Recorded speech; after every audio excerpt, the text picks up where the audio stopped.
조갑제 TV 시청자 여러분 안녕하십니까? 2021년 7월 5일 오후 1시입니다.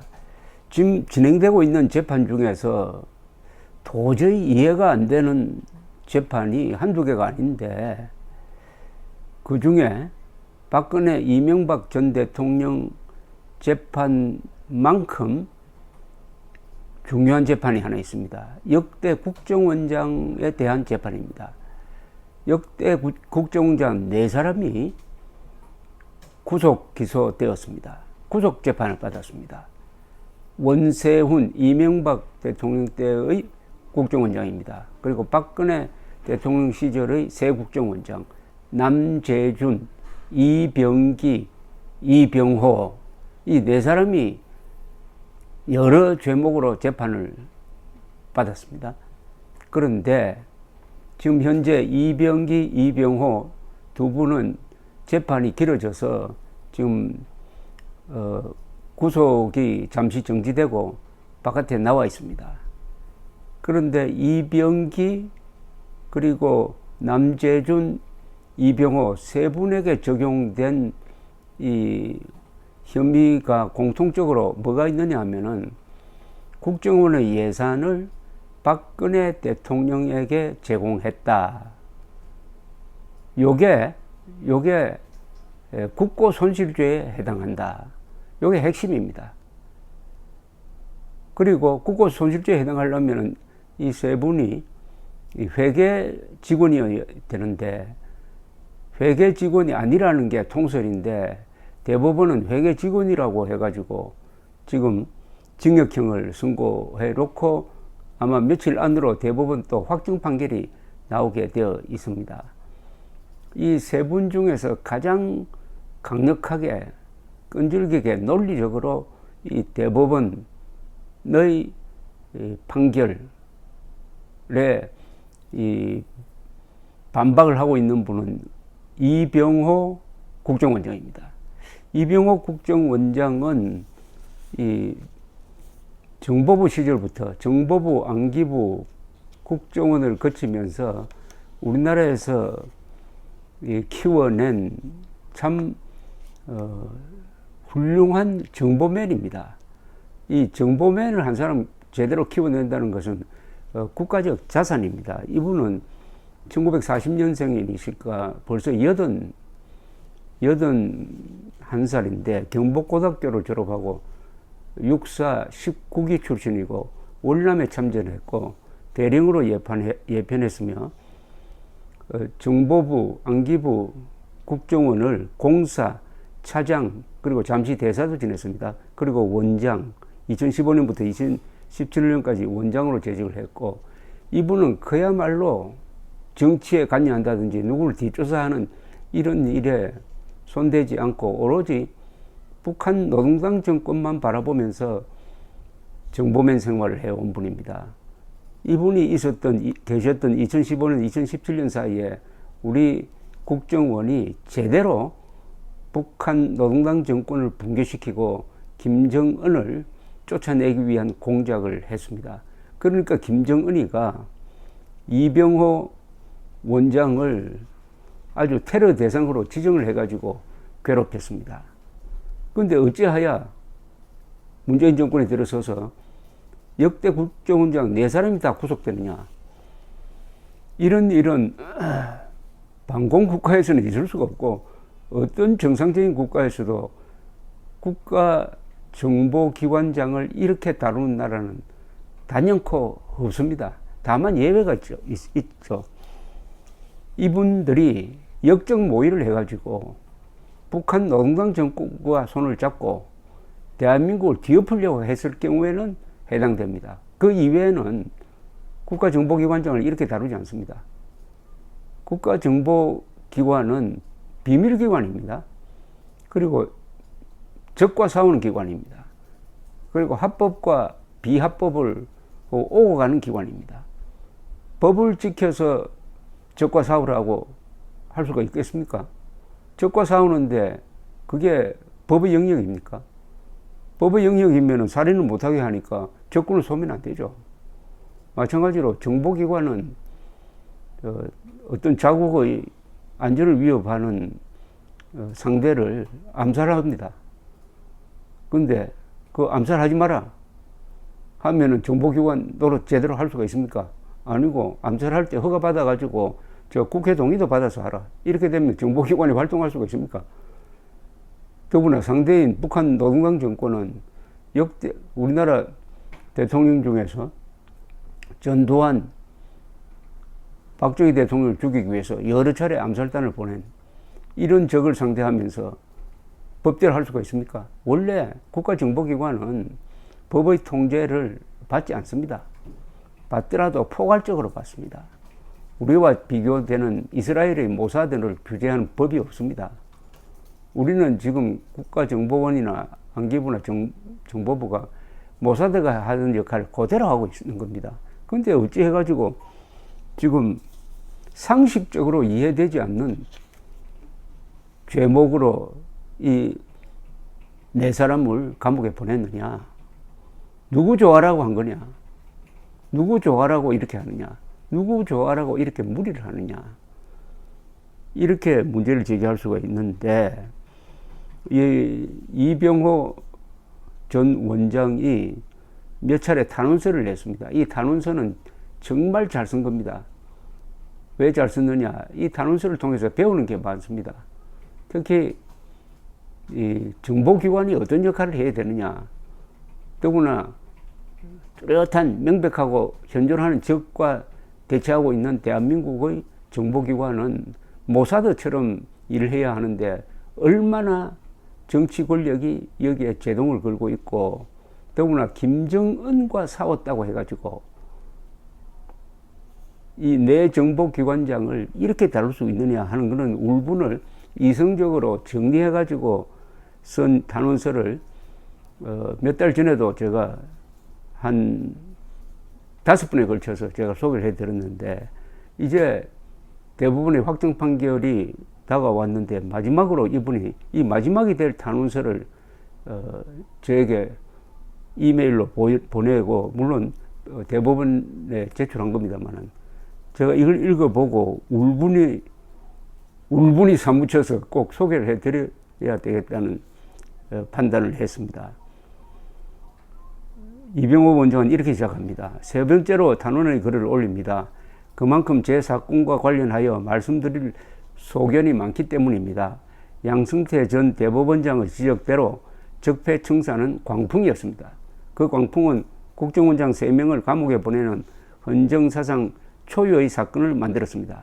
국가와 정보 책임자 3명을 정보 예산을 잘못 사용했다는 혐의로 한꺼번에 감옥에 보내는 사례는 어떤 문명국가 역사에서도 찾아볼 수가 없습니다. 정확하게 말하면 4명이 감옥에 갔습니다. 다만 이병호 원장은 요 같은 사건으로 엮인 3사람 이렇게 이야기를 하니까 결국 남재준, 그리고 이병기, 이병호 3분이 되겠습니다. 우리나라가 다른 나라보다 엄정한 법치가 이루어지는 모범국가이기 때문일까요? 이 사건의 내용은 간단합니다. 그러나 사건에 함축되어 있는 의미는 결코 간단치 않습니다. 대통령이 국정원 예산을 갖다 쓴 것은 나쁘다, 이런 적폐는 단죄되어야 한다 라는 예단하에서 단선적 법리 해석으로만 접근할 사건이 결코 아닙니다. 대통령의 국가안보 지휘권을 제한하는 헌법적 문제점도 함축되어 있어 심도 있는 심리가 요구되는 중차대한 의미의 사건입니다. 국격에 관한 사건이기도 합니다. 2018년 먼저 일어나 죽여라, Rise and Kill First라는 제목하의 이스라엘 정보기관에 관한 책이 미국에서 출간되었습니다. 이스라엘 정보기관이 이스라엘 안보에 위협이 되는 인물을 사전에 제거하기 위해 표적 암살, 타겟티드 킬링 해온 사례를 수록한 글입니다. 1948년 이스라엘 건국 이래 이스라엘 정보기관에 의해 암살된 인원의 수는 수천 명에 이릅니다. 이 암살 임무는 이스라엘 수상의 직접 지휘하에 이루어집니다. 암살 대상이 수록된 레드 페이지라는 문서는 반드시 수상이 서명하도록 되어 있습니다. 이처럼 이스라엘 수상과 정보기관은 하나의 공동체를 이루어 이스라엘 국가 안보를 지킵니다.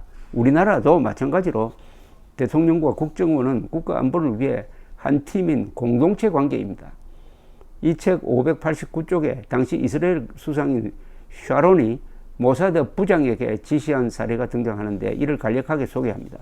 샤론 수상은 아라파트 당시 팔레스타인 해방기구 의장의 비리를 국제사회에 폭로해야겠다고 판단하고 수명의 저널리스트와 책 발간과 관련 홍보 프로젝트를 협의했습니다.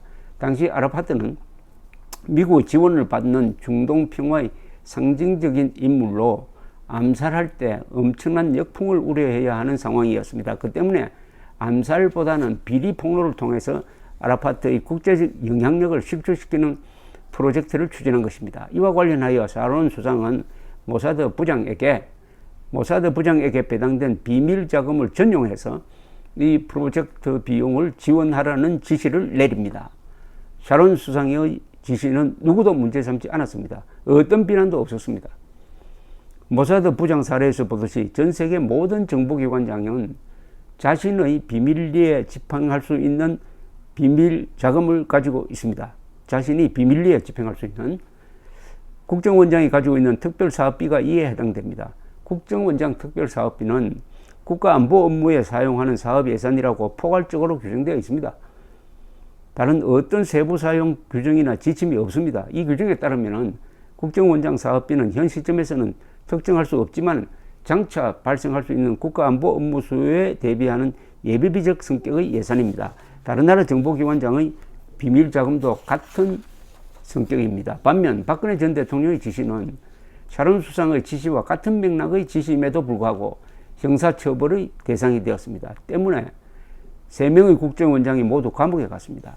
정보기관장의 비밀자금에 대한 지시가 한국과 이스라엘에서 어떻게 이렇게 판이하게 취급받게 되었는지 세계의 어느 정보기관도 이를 이해하거나 납득치 못할 것입니다.